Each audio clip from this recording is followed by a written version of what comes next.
Hey, welcome back to my channel. Today I thought I'd talk about something that is kind of on topic for right now. Everyone's got a lot more time on their hands, and I feel like I've got the right solution for everyone to have what they could do. So throughout back to September 2018, I decided to kind of take myself off social media for a while because I felt like it was really polluting my mind. And I decided to start reading again. For years and years as a child, my mum tried to make me read. And I could never understand why I'd literally just pick up a book and I would just read the blurb of it and then tell her what it was about. But it's because I wasn't interested in those books. So I knew that I really, really enjoyed philosophy and the way that the universe works in a spiritual sense. So I decided to pick up a book approximately, let's say September 2016, September 2017, within that time. And a year and a half it took me to read. But the first book that I actually read was called The Secret by Byrne.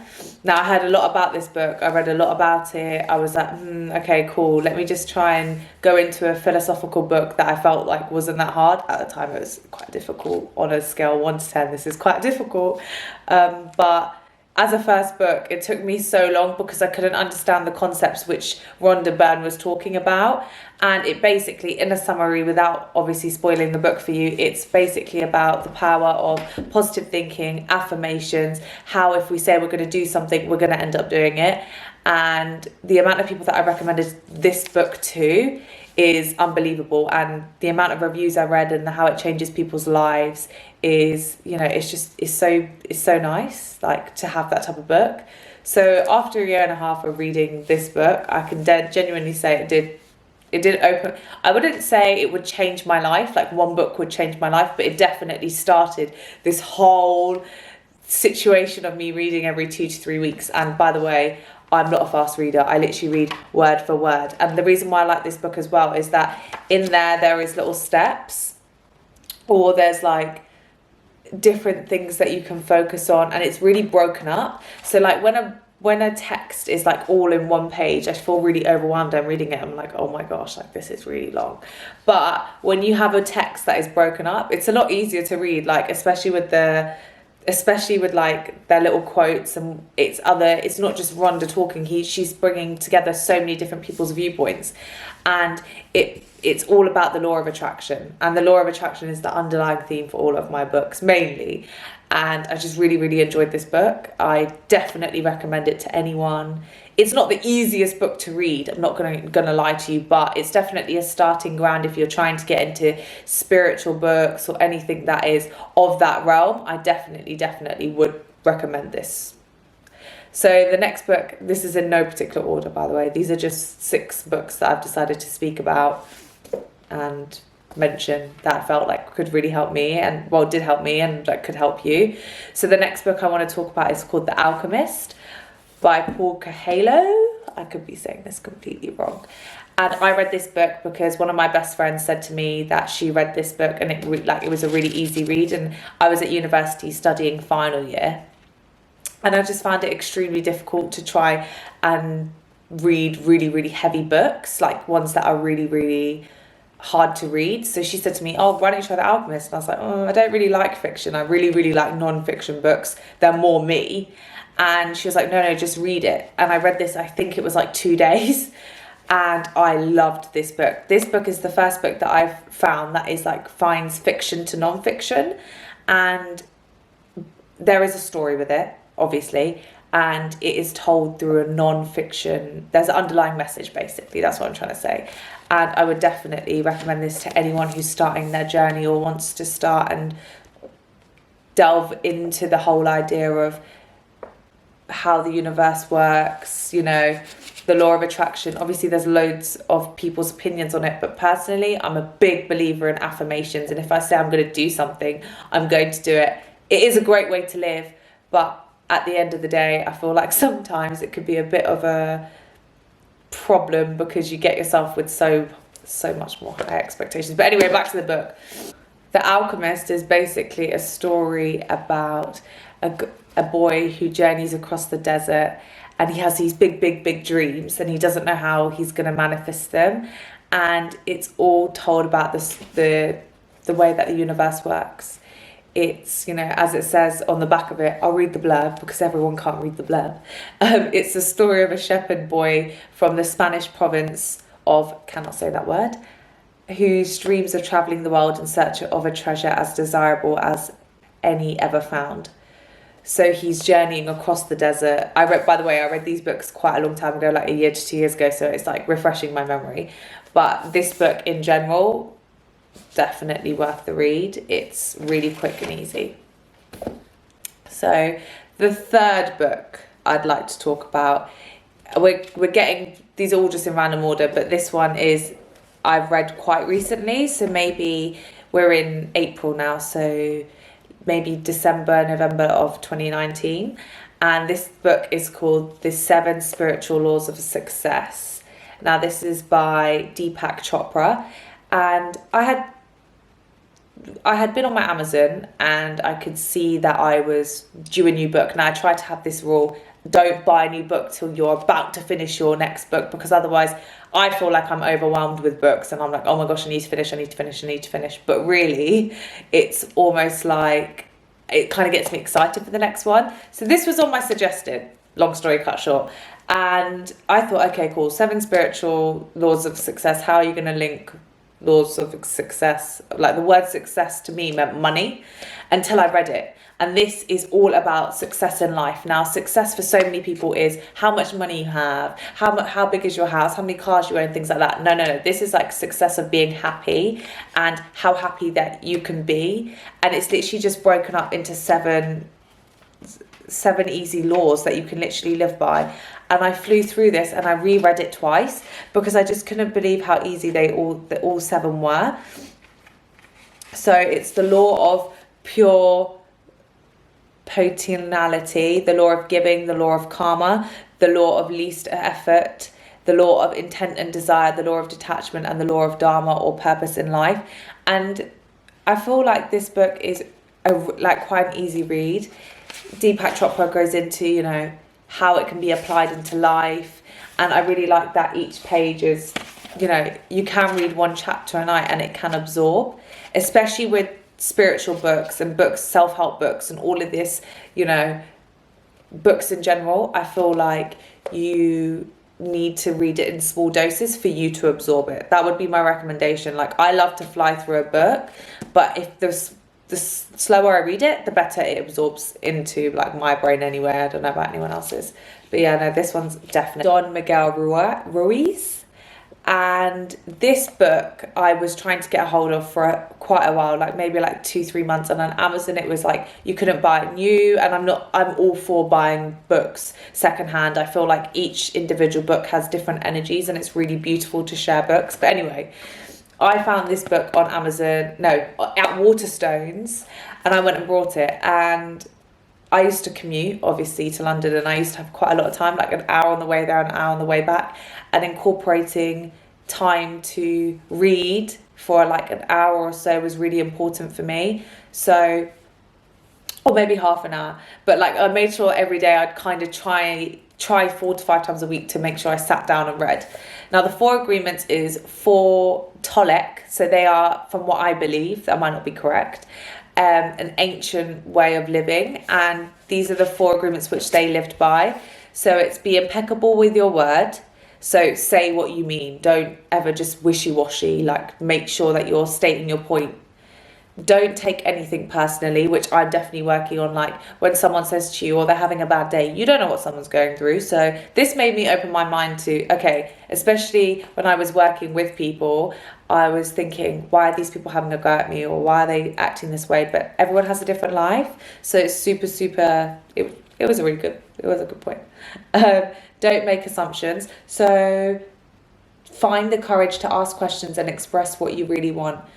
Don't assume what people say by face value. If you don't understand it, make sure you ask a question, which I've generally quite lived by anyway, but it kind of imprinted it in my mind even more. And always do your best. So whatever you do, give 100% to. And I'm a big believer in that. Why would you do something half-heartedly? As I've said before, I'm either don't care at all or care so much. And you know, this book in general. The second one to this is The Mastery of Love, and I just finished that, and that is all about not just relationships with your partner or your spouse, it's relationships with your family and the way that you love people. And it's a really nice secondary book to this. But the way he writes and the way that he uses just normal English, normal language, it's just so much fun to read, because you can literally sit there and read like, okay, so let's read a chapter, doing your best, and you are going to live your life intensely. Like, you could think, okay, cool, how can I apply this? He makes it really easy to apply to your real life. So this is more of a self-help book as opposed to a spiritual book. So this one, I would say are more self-help, and these two are definitely more spiritual, like, not spiritual, but if you're trying to delve into that realm of thinking a bit more than the universe and taking things less for face value, then those two are definitely that. Fifth book I would like to talk about is probably one of the hardest books I've ever read in terms of English language, understanding what he was talking about, and like the kind of the general theme of the book. Maybe I think I read it at a time when I had a lot of university work on, and I was just trying to read to escape from my mind, when you actually need to have all your attention on this book. So it's not something you can half read, you have to really understand what's going on. And the book is The Power of Now, and this is by Eckhart Tolle. And he, obviously, if you are all about spiritual mindfulness, he is a very renowned author.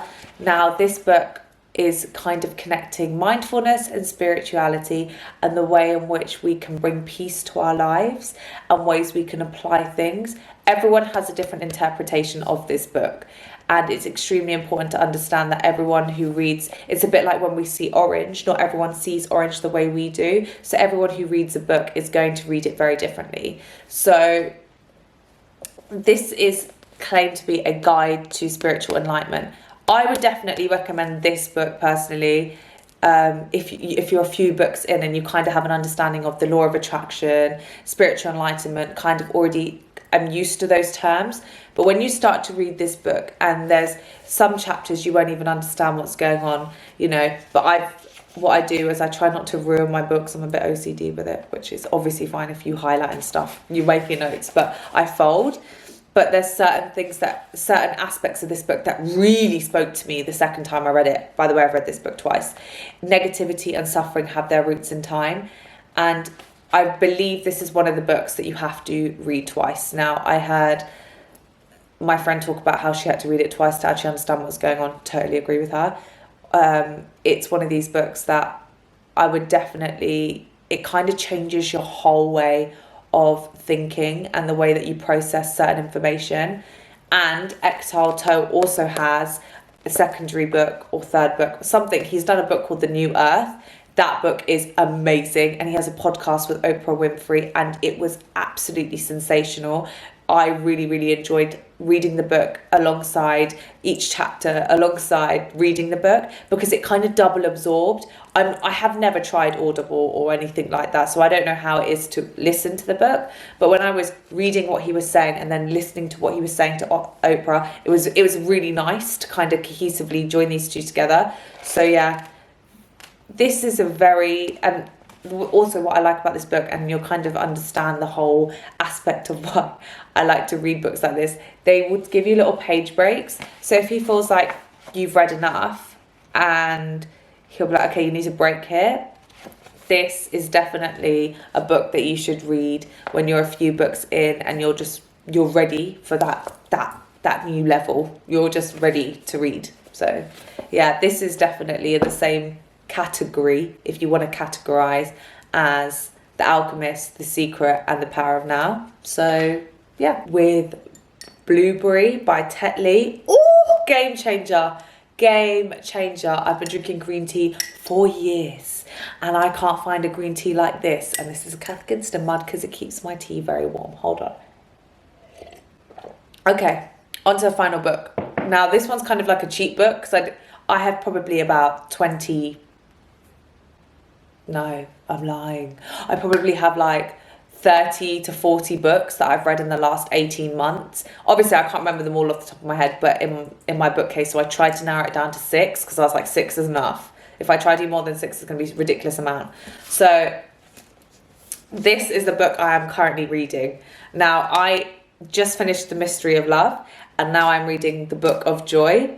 This is Desmond Tutu and Desmond Tutu and Dalai Lama, and they met for 7 days around the Dalai Lama's 80th birthday. Sorry, I've got notes written down, so I was just double checking in case I got nervous, sorry.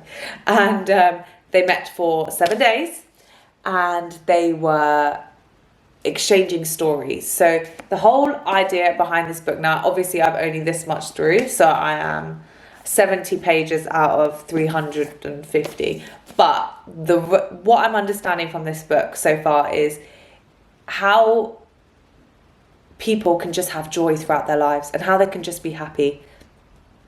I feel like the reason why I included this into my top 6 at the moment, or the 6 I'd like to talk about, is it's such a weird time for us in our lives, and I think people aren't speaking about it enough, or if they are, they aren't really understanding how to speak about it. For me, I don't think you need to speak about this situation, but you need to try and find little things in your day that make you happy. This book literally is the description of that. It's like, how can you make the most negative situations where you can't understand what's going on, how can you make a positive from it?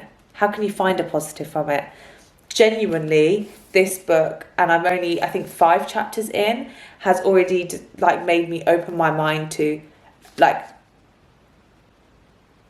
we are now all working from home or not working, or, you know, some people are key workers, but it's made me realize, what are the benefits about us staying at home?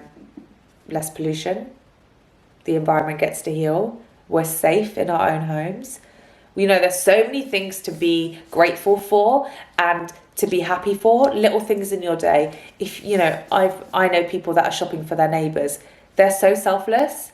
And I believe these are 2 completely contrasting views. You know, you've got Desmond Tutu, Christian faith, you know, and then you've got Dalai Lama, Buddhist faith. They're completely different faiths. Like, they're not Abrahamic. They don't have any interrelation. Like, they have different views, and the way that they talk about and talk to each other and talk to, you know, the narrator of the book is it's a way that you can really understand it and understand what they're saying. And I just really thoroughly enjoy understanding why they've always been so happy.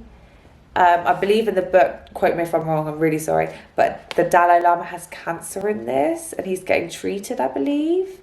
Or it might be the other way around, but anyway, one of them has cancer, and the narrator goes, the one who's questioning him goes, oh, like, how do you keep staying so positive? And he's like, because I know I'm happy and I'm healthy. And it was just like, wow, he's dealing with that and he's so positive.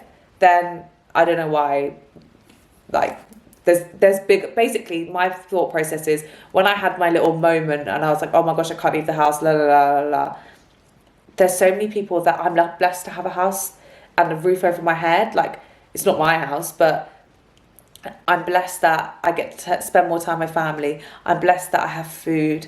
There's so many people that are so disadvantaged that you can try and help, in, like, especially in England. I'm speaking about the world as well, that it puts it in perspective. This book gave me so much perspective. It was amazing. So when I finish it, I'm going to put on my Goodreads and I'll definitely give it a rating. But right now I'm just loving it, and I'm kind of reading it really slowly. That's my tip, to A, absorb it, and B, it lasts longer. But yeah, I hope you enjoyed this video. I hope you like and subscribe, and there'll be a new video soon. I think I'm going to film my fitness journey and explain what happened there, but I thought I'd just break it up with a book, kind of 6 books I would recommend. So yeah, hope you enjoyed this video. Hopefully see you next time.